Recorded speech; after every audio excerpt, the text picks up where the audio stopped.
Para pendengar radio yang saya kasih dalam Tuhan kita Yesus Kristus, Shalom. Ini dengan Pendeta Rainer Schoenemann. Pada saat ini kita bersama-sama akan merenungkan tema Yesus memberi kelegaan. Yesus memberi kelegaan. Kita membaca dari Matius pasal 11 ayat 25 sampai 30. Matius pasal 11 ayat 25 sampai 30. Pada waktu itu berkatalah Yesus, Aku bersyukur kepadamu Bapa, Tuhan langit dan bumi, karena semuanya itu Engkau sembunyikan bagi orang bijak dan orang pandai, tetapi Engkau nyatakan kepada orang kecil. Ya Bapa, itulah yang berkenan kepadamu. Semua telah diserahkan kepadaku oleh Bapakku, dan tidak seorang pun mengenal anak selain Bapa, dan tidak seorang pun mengenal Bapa selain anak, dan orang yang kepadanya anak itu berkenan menyatakannya. Marilah kepadaku semua yang letih lesu dan berbeban berat, Aku akan memberi kelegaan kepadamu. Pikulah kuk yang kupasang, dan belajarlah padaku, karena aku lemah lembut dan rendah hati, dan jiwamu akan mendapat ketenangan. Sebab kuk yang kupasang itu enak, dan bebanku pun ringan. Tema kita, Yesus memberi kelegaan. Perikop Matius 11 ayat 25-30 ini secara keseluruhan menjelaskan siapa yang diterima oleh Allah, yaitu mereka yang seperti anak kecil dalam kerendahan hati menerima penyataan Allah Bapa. Kita lihat di ayat 25 dan ayat 26. Kemudian mereka yang mengakui Yesus sebagai anak Allah, ayat 27, dan mereka yang menjawab positif undangan lembut Yesus, ayat 28 sampai 30. Sekaligus jelas bahwa kita yang percaya diterima itu, pertama karena penyataan Allah Bapa, kedua karena perantaraan Yesus, dan ketiga karena undangan Yesus untuk menjadi muridnya. Artinya Allah yang melakukan dan menyiapkan segala sesuatu agar kita dapat diterimanya. Sungguh luar biasa anugerah Allah. Dan kita dipanggil untuk menjawab undangannya. Maukah kita menjawab undangannya ini? Sedangkan mereka yang ditolak adalah mereka yang sebagaimana dalam pasal 11 sebelumnya digambarkan sebagai bersifat sombong, merasa diri berhikmat, dan menolak Yesus sebagai utusan dan wahyu Allah dan anak Allah. Siapa yang dapat kelegaan? Secara keseluruhan dapat dijawab, yaitu mereka yang menerima penyataan Allah dalam Yesus dalam sikap rendah hati, mengakui Yesus sebagai anak Allah, dan menerima undangan Yesus untuk menjadi muridnya. Ada 4 hal yang Yesus tekankan di sini. Yang pertama adalah undangan Yesus. Undangan Yesus dalam pasal 11 ayat 28a dan juga ayat 25 sampai ayat 27. Yesus berkata, marilah kepadaku. Ini berarti datang kepada Yesus, kepada pribadi Yesus, bukan kepada sebuah sistem agama, bukan kepada dirinya. Yesus memanggil ke dalam hubungan persekutuan pribadi dengannya. Itulah hakikat iman Kristiani, hubungan pribadi dengan Yesus. Mengapa pada Yesus? Karena Yesus adalah anak Allah, dan hanya Yesus yang mengenal Allah.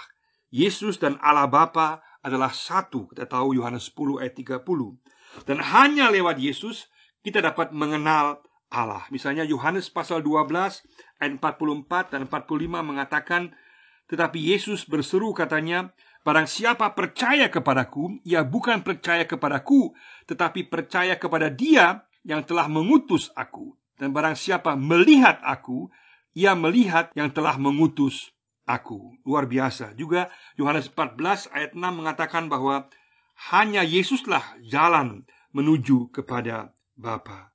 Hanya Allah yang sungguh mengenal Yesus dan memberikan kuasa kepada Yesus. Hanya Yesus yang sungguh juga mengenal Allah. Sehingga ini merupakan sebuah klaim, penyataan diri Yesus yang luar biasa dan tidak ada duanya di dunia.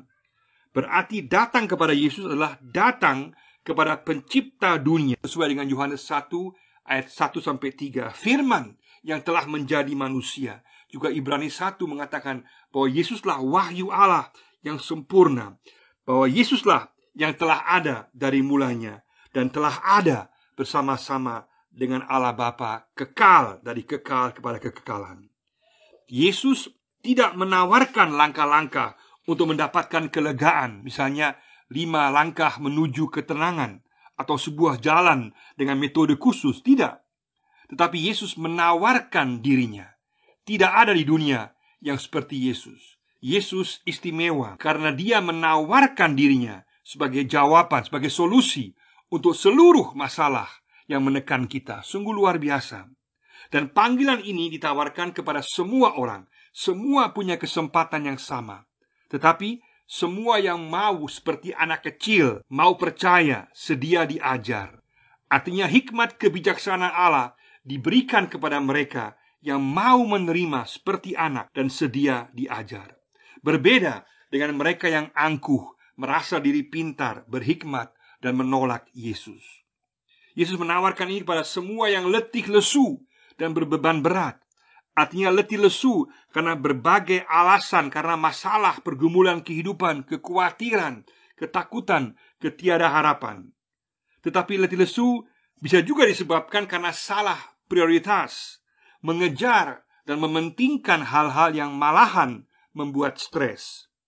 Tuhan mau supaya kita mengatur kehidupan kita kepada hal-hal yang utama. Kita dipanggil untuk mengevaluasi skala prioritas dalam kehidupan kita, menghindari hal-hal yang membuat kita stres dan frustrasi. Beban berat di sini adalah berbagai peraturan berat agamawi dari para pemimpin agama pada waktu itu yang malahan menekan. Kita dipanggil untuk dapat membedakan apa yang merupakan perintah Yesus dan apa hanya merupakan peraturan manusiawi belaka. Yesus tidak mengatakan bagaimana dan kapan dia akan menyelesaikan masalah kita, tetapi dia katakan dia pasti akan mengatasinya. Yesus mau supaya kita percaya penuh kepadanya. 1 Petrus 5 itu juga katakan, serahkanlah segala kekhawatiranmu kepada Tuhan, karena dia yang memelihara kamu. Yesus mau supaya kita percaya bahwa padanya kita akan mendapatkan solusi, akan mendapatkan penyelesaian masalah kehidupan kita. Kita hanya akan mendapatkan ketenangan bagi jiwa kita jika kita memiliki harapan.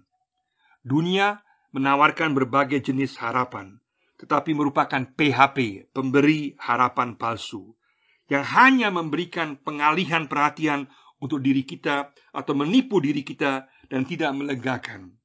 Yesuslah jawaban untuk segala kekhawatiran, ketakutan, dan kebutuhan yang kita miliki. Terimalah undangan Yesus. Datanglah pada Yesus. Yesuslah alamat yang benar. Dialah Allah pencipta dan penguasa dunia. Hanya Dia yang dapat menolong kita kini dan juga kekal selamanya. Mari kita tinggalkan semua jenis letih lesu yang disebabkan oleh kita sendiri dan menyerahkan semua masalah pergumulan kepada Yesus. Mari kita lihat dan fokus kepada apa yang sungguh penting dan bernilai dalam hidup ini dan untuk hidup kekal. Inilah kesempatan untuk kembali pada hal-hal yang mendasar dan utama dalam kehidupan pribadi dan keluarga. Bersyukur untuk semua hal baik yang kita miliki.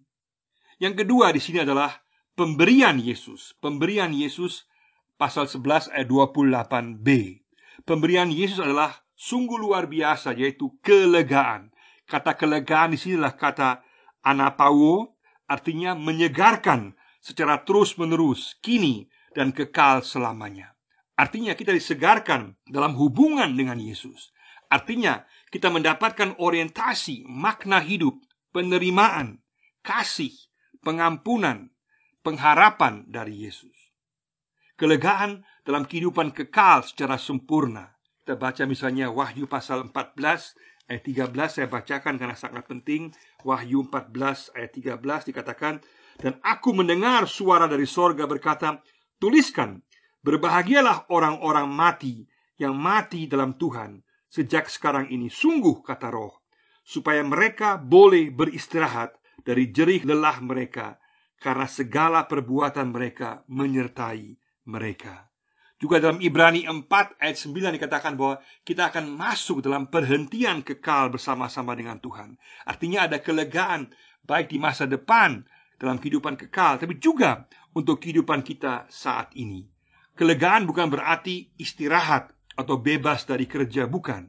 Tetapi kelegaan di tengah kerja dan di tengah-tengah kehidupan sehari-hari. Kelegaan ini ada saat kita hidup dalam hubungan pribadi dengan Yesus. Ada ketenangan dalam hubungan dengan Yesus. 1 Yohanes 3 ayat 19 mengatakan bahwa pada Yesus kita dapat memperoleh ketenangan bagi diri kita.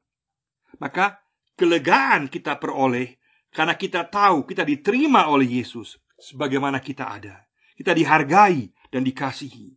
Ini membuat kita lega dengan tidak harus mengejar pengakuan orang lain. Kita boleh bernafas lega dan mengatakan kita diterima, dihargai, dan dikasihi oleh Yesus. Kelegaan juga kita peroleh karena kita memiliki kepastian pengampunan dosa. Kelegaan juga kita peroleh karena kita memiliki makna dan arti hidup dalam Yesus. Kita bukan ada secara kebetulan, dan dalam Yesus kita mempunyai orientasi untuk hidup kita sekarang dan kekal. Kelegaan juga kita peroleh karena kita tahu Yesus memiliki rencana yang baik dan yang indah bagi hidup kita saat ini dan kekal selamanya di sorga. Kita boleh merasa lega berada dalam tangan keselamatan Yesus. Kelegaan juga karena hal-hal yang tidak kita mengerti dapat kita serahkan ke dalam tangan Tuhan yang baik. Lega karena Tuhan Yesus yang berdaulat dan membawa segala sesuatu kepada tujuannya yang baik. Meskipun, walaupun kita sekarang tidak mengertinya, kita boleh percaya kepadanya karena Yesus pencipta dan juru selamat kita. Masa depan kita ada dalam tangannya yang baik. Puji Tuhan, ini membuat kita sungguh-sungguh lega. Kelegaan kita peroleh karena memiliki pengharapan yang pasti, karena Yesus Sang Allah pencipta sendiri yang mengatakannya, dan firman-Nya ya dan amin, sungguh-sungguh benar, dapat diandalkan dalam kehidupan kini dan kekal selamanya. Mari sama-sama kita sungguh-sungguh menyambut dengan sukacita pemberian Yesus yang luar biasa. Kelegaan dalam segala bagian hidup kita. Katakan kita mau hidup dalam persekutuan yang erat dengan Yesus. Karena hanya dalam persekutuan dengan Yesus kita akan memperoleh kelegaan. Dan ini merupakan sebuah proses yang panjang, di mana hari demi hari kita akan semakin mengalaminya, dari kelegaan kepada kelegaan yang berikut. Yang ketiga, perintah Yesus. Pertama adalah undangan Yesus, yang kedua adalah pemberian Yesus, sekarang yang ketiga adalah perintah Yesus. Pasal 11 ayat 29a. Pikulah kuk, panggilan untuk menjadi murid Yesus, untuk menjadi serupa dengan Yesus. Bukan kuk hukum Taurat, tetapi menjadi murid Yesus. Tetapi kuk menjadi murid Yesus ditanggung bersama-sama dengan Yesus. Ini gambaran bagaimana kerbau yang memiliki kuk yang dipasangkan kepada dua kerbau bersama-sama, sehingga kita bukan berjalan sendiri, tetapi Tuhan Yesus yang menolong kita. Dia mau bekerja sama dengan kita, Dia mau menyertai kita, Dia menawarkan pertolongannya bagi kita, Dia menawarkan untuk hidup bersama-sama dengan Dia. Luar biasa, kita hidup bersama-sama dengan Raja segala Raja dan Tuhan segala Tuhan. Percaya, tinggal, dan belajar dari Yesus, itulah yang diminta dari kita. Kita lihat Yohanes 15 ayat 4 dikatakan kita harus tinggal dalam Yesus. Juga 1 Petrus 2 ayat 21 mengatakan iman pengharapan kita harus tertuju kepada Yesus. Dan itu semua akan memberikan kelegaan, kesegaran kepada kita. Ini merupakan langkah iman dan sebuah proses seumur hidup. Belajar dari hikmat Yesus. Belajar berarti pembaharuan seluruh pola pikir dan tindakan kita dalam hubungan dengan Yesus. Kita belajar dari hikmat Yesus. Ada proses percaya, tinggal, belajar, dan menjadi murid Yesus. Dan itu akan memberikan kepada kita kelegaan. Dan hanya orang-orang yang menjadi murid Yesus dan belajar dari hikmat Yesus akan mengalami kelegaan. Katakan Tuhan Yesus, aku mau percaya, aku mau tinggal dan menjadi murid Yesus. Aku percaya bahwa dalam menjadi murid-Mu Yesus, aku akan memperoleh kelegaan. Bersamamu dan dalam-Mu Yesus, aku lega. Yang keempat adalah dasar alasan Yesus. Dasar alasan Yesus, pasal 11 ayat 29b dan ayat 30. Bagian terakhir ini sungguh luar biasa. Yesus memberikan dasar alasan mengapa kita dapat mengikut Dia. Karena Yesus lemah lembut dan rendah hati. Jadi otoritasnya, wibawanya adalah lemah lembut, artinya peduli dan mementingkan kepentingan manusia. Yesuslah yang menyatakan Allah sebagai penggenapan perjanjian lama. Melalui Yesus kita dapat mengenal Allah. Yesus rendah hati dan berkorban untuk kita manusia. Dia bukan saja peduli dan mementingkan kita manusia berdosa, tetapi juga rendah hati. Yesus merendahkan diri dan menempuh jalan salib untuk menebus semua dosa kita. Yesus tahu keadaan kita. Dia peduli kepada setiap pribadi kita. Dan Yesus berkorban bagi kita. Itu artinya dia lemah lembut dan dia rendah hati. Sungguh luar biasa. Semuanya telah tersedia dalam Yesus. Kasih, penerimaan, pengampunan, keselamatan, pertolongan, kemenangan atas kuasa dosa dan iblis, dan kepastian kehidupan kekal. Semuanya telah tersedia. Sekarang Yesus memanggil kita. Maukah kita menerima undangannya dan datang kepadanya, hidup dalam persekutuan dengannya? Maukah kita menikmati pemberian kelegaan dalam kehidupan saat ini dan dalam kehidupan kekal selamanya, disegarkan olehnya secara terus-menerus dalam kuasa Roh Kudus? Maukah kita menjadi murid Yesus dan belajar dari hikmat Yesus? Ini akan memberikan kepada kita kelegaan, ketenangan dalam jiwa kita. Maukah kita menghargai dan mensyukuri serta menyembah Tuhan Yesus karena kelemah lembutan dan kerendahan hati Tuhan Yesus yang luar biasa. Yesus yang peduli dan berkorban bagi kita. Marilah sama-sama kita menjawab undangan Yesus yang berkata, "Marilah kepadaku semua yang letih lesu, aku akan memberikan kelegaan dan ketenangan bagimu." Hanya dalam Yesus Sang Pencipta dan Juru Selamat ada kelegaan. Yesus memberi kelegaan dalam hidup kini dan kekal selamanya. Datanglah kepada Yesus. Tuhan Yesus memberkati kita semua. Amin.